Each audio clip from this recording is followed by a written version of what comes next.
1 એપ્રિલથી કર્મચારીઓના પગાર નિયમોમાં મોટો ફેરફાર જોવા મળી રહ્યો છે. દેશના દરેક કર્મચારીને ચૂકવવામાં આવતો પગાર, જેના નિયમોમાં મોટો બદલાવ આવવા જઈ રહ્યો છે. વિગતવાર માહિતી શું છે તે જોઈએ. નમસ્કાર મિત્રો, સ્વાગત છે તમારું અમારી યુટ્યુબ ચેનલમાં. મિત્રો, 1 એપ્રિલથી દેશમાં કર્મચારીઓના પગાર નિયમોમાં મોટો ફેરફાર થશે. દેશના દરેક કર્મચારીને ચૂકવવામાં આવતો પગાર હવે બદલાશે. 1 એપ્રિલ 2026થી ભારતમાં રોજગાર ક્ષેત્રે અને આવકવેરા કાયદામાં મહત્વપૂર્ણ ફેરફારો આવી રહ્યા છે.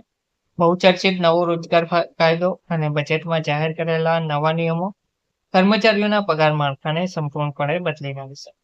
આ ફેરફારો તમારા પગાર અને બચતને કેવી રીતે અસર કરશે તેની સંપૂર્ણ સમજૂતી આપણે જોઈએ. સૌથી પહેલા 50% પગાર નિયમ. નવા કાયદા અનુસાર કર્મચારીનો મૂળ પગાર, મૂળભૂત પગાર, તેના કુલ પગાર સીટીસીના ઓછામાં ઓછો 50% હોવો જોઈએ.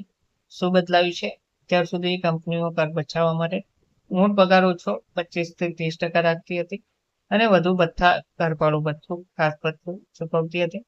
પરંતુ હવે આ ભથ્થા 50%થી વધુ ના હોઈ શકે તેવું જણાવવામાં આવી રહ્યું છે. બીજું છે પરિણામ જે આનું આવ્યું છે, જેમ જેમ મૂળ પગાર વધશે તેમ તેમ તમારા પ્રોવિડન્ટ ફંડ, પીએફ અને ગ્રેજ્યુટી કપાતમાં પણ વધારો થશે. બીજું છે, શું તમને મળતો પગાર ઘટશે?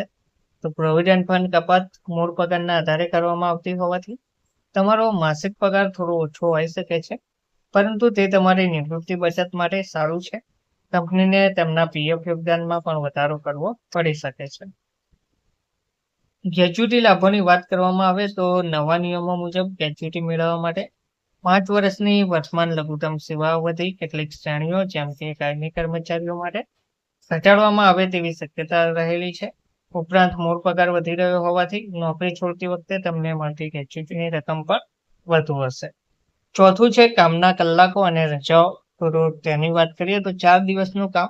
કંપનીઓને 4 દિવસની કાર્ય સંસ્કૃતિ અપનાવવાની જરૂર છે, જેમાં અઠવાડિયામાં 48 કલાક કામ કરવાની મર્યાદા છે, પરંતુ દરરોજ 12 કલાક કામ કરવું પડી શકે છે. Leave encashment. વર્ષના અંતે બાકી રહેલી રજા. લીવ એન્કેશમેન્ટની પ્રક્રિયા પણ સરળ બનાવવામાં આવશે. 5મું છે લઘુત્તમ વેતન. રાષ્ટ્રીય મૂળભૂત વેતન. દેશભરના તમામ રાજ્યો માટે રાષ્ટ્રીય લઘુત્તમ વેતન નક્કી કરવામાં આવ્યું છે. આ ઓછા વેતનવાળા કામદારો અને ગ્રામીણ કર્મચારીઓ માટે ખૂબ ફાયદાકારક રહેશે.